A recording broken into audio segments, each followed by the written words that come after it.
आप सभी का स्वागत है नेटड्रिक न्यूज़ पर। हम नेटड्रिक न्यूज़ पर खास ऐसे मुद्दे उठाते हैं जो जनमानस से जुड़े होते हैं।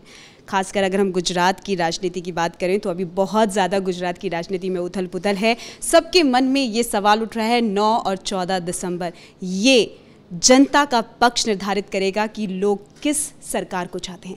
लेकिन आज हम कोशिश कर रहे हैं प्रत्येक उस व्यक्ति से जुड़ने की जो जनमानस से जुड़ा हुआ है। जनमानस के एक बहुत बड़े व्यक्ति की बात करें तो आज हमारे साथ हैं पुरुषोत्तम रूपाला जी, जो कृषि राज्य मंत्री हैं, बहुत बड़ा कार्यभार संभाल रहे हैं। सबसे पहले आपका स्वागत है नेटड्रिक न्यूज़। नमस्कार। नमस्कार। आपसे जानना चाहते हैं, अगर हम जनमानस के मुद्दों की बात करें तो आपने अभी कुछ ही दिनों पहले कहा था 10 लाख में पहले कोई ज़मीन खरीदता नहीं था और अब 10 लाख में कोई बेचने को तैयार नहीं है। क्या कहना चाहते हैं आप? वैसे ये एक सीधा साधा मेरा बयान है, ऐसा इसको मत लीजिए। ये मैंने गुजरात की जो हकीकत है उसको बयां किया है। हमारे मुख्यमंत्री जब नरेंद्र भाई हुआ करते थे तो वो आम सभाओं में किसानों के बीच जाते थे, तो वहाँ उस समय वो कहते थे उनके पहले टेन्योर में कि आप ज़मीन मत बेचना, जो कुछ भी करना है करियो, मगर आप ज़मीन मत बेचना। तभी हमारी समझ में ये नहीं आ रहा था कि ये क्यों ऐसा कह रहे हैं। बाद में जब 10 साल उनका शासन चला, इस बीच उन्होंने वाइब्रेंट समिट करके एक बहुत ही महत्वाकांक्षी कार्यक्रम गुजरात में लॉन्च किया और उसके जरिए देश और दुनिया भर के इन्वेस्टर्स वो गुजरात में आए। उनके लिए उन्होंने ऐसी पॉलिसियां सरल कर दी, जैसे कि नैनो वो बंगाल में बनने वाली थी, मगर वहाँ की सरकार की हरकतों से बाज आकर उन्होंने ये नैनो गुजरात में बनाने का निर्णय किया और अभी यहाँ से बन रही है। ऐसे कई उदाहरण हम दे सकते हैं, मगर नरेंद्र भाई एज अ सीएम इन्वेस्टमेंट करने के लिए गुजरात दुनिया में सबसे अच्छा डेस्टिनेशन है वो बताने में सफल रहे और इनकी इतनी असर हुई कि देश और दुनिया के इन्वेस्टरों ने गुजरात में आके अपनी मूड़ी लगाना शुरू किया और इसके चलते जो ज़मीन 10,000 रुपया, मैं कच्छ का ही उदाहरण दे रहा था, कच्छ डिस्ट्रिक्ट में विपुल मात्रा में ज़मीन थी, ऐसे ही पड़ी थी, तो वहाँ कोई 10,000 रुपया ज़मीन किसान को ज़रूरत होती बेच देने की तो कोई लेने वाला नहीं मिलता था। आज की डेट में वही कच्छ में 10 लाख रुपया बीघा ज़मीन कोई बेचने वाला नहीं मिल रहा है। किसी को ज़मीन चाहिए तो बड़ी मशक्क़त करनी पड़ती है। ये देश है ऐसे लोगों का जहाँ पर किसान को हमेशा प्रधान माना जाता है। हमारा देश कृषि प्रधान देश है। लेकिन रूपाला जी यहाँ पे जानना चाहते हैं कि वाकई में अगर हम गुजरात के किसानों की बात करें तो उनका परिदृश्य विकास के साथ कितना बदला है?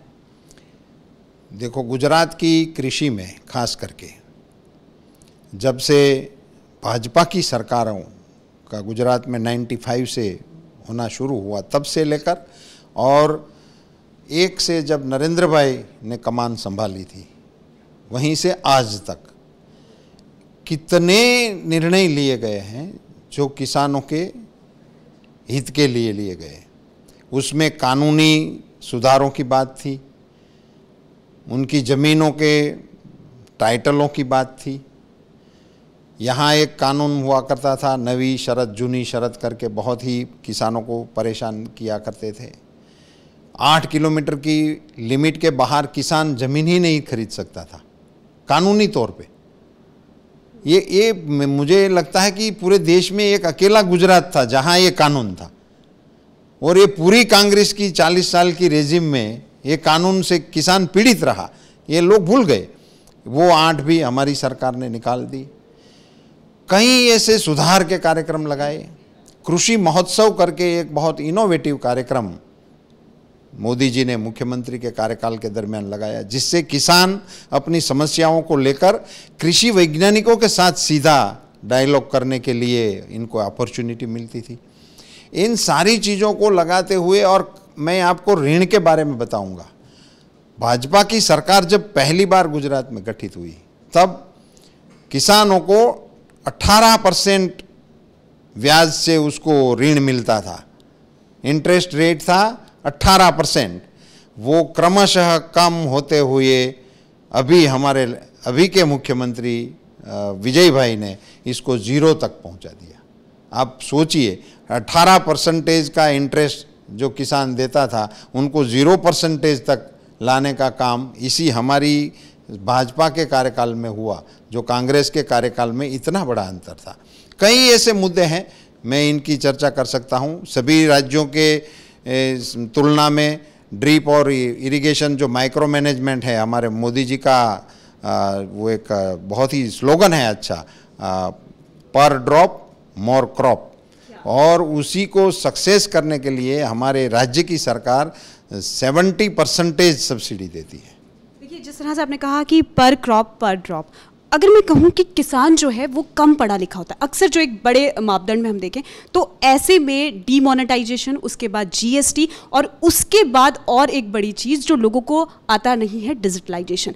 किस तरह से एक गरीब किसान जो नहीं जानता पढ़ना लिखना, एक गरीब किसान जो नहीं जानता कि पैसे का लेन देन डिजिटल में कैसे होगा, उसके लिए, गरीब किसान के लिए गुजरात सरकार ने क्या खास सुविधा की कि वो डिजिटलाइजेशन से जुड़ पाए, जनमानस से जुड़ पाए, और उसकी जो कार्य वो जो कर रहा है वो एक मेन स्ट्रीम में आ पाए? रूपाला जी, देखो, ये आपका मानना है कि हमारा किसान अनपढ़ हैं, गरीब हैं, ये गुजरात में महदंश वो सच नहीं है।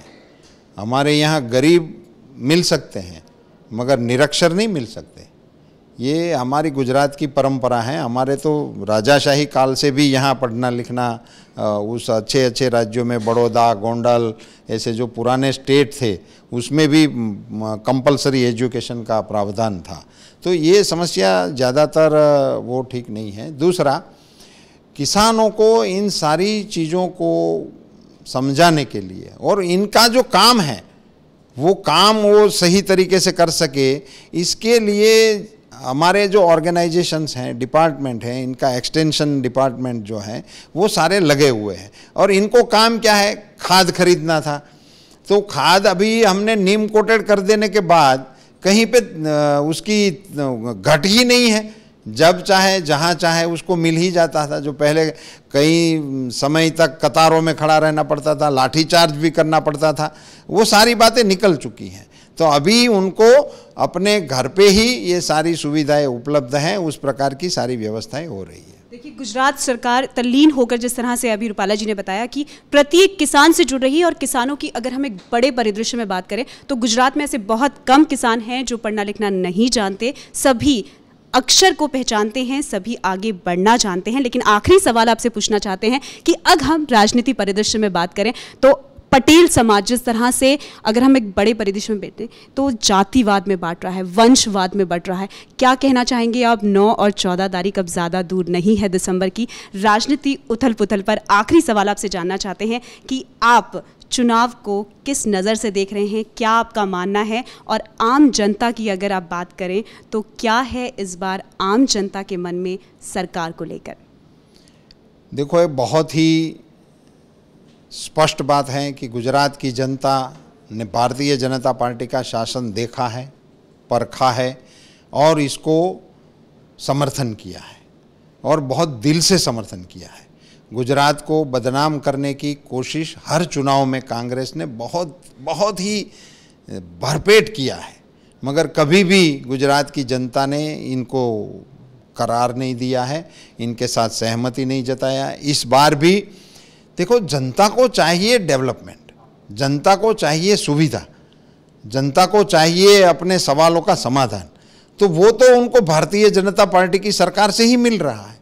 कांग्रेस की सरकारों ने और कांग्रेस के नेताओं ने सिर्फ इनसे झूठे वादे ही किए हैं और कभी भी उसके मुसीबत के समय में इनके साथ खड़े नहीं रहे हैं। अभी हमारे यहाँ बारिश बहुत भारी हुई गई थी और हमारे बनासकांठा डिस्ट्रिक्ट में पानी का इतना बड़ा बहाव आ गया था, तो उस समय कांग्रेस के सारे नेता विधायक वो पंचतारक होटल में वहाँ जाके स्नान ध्यान कर रहे थे।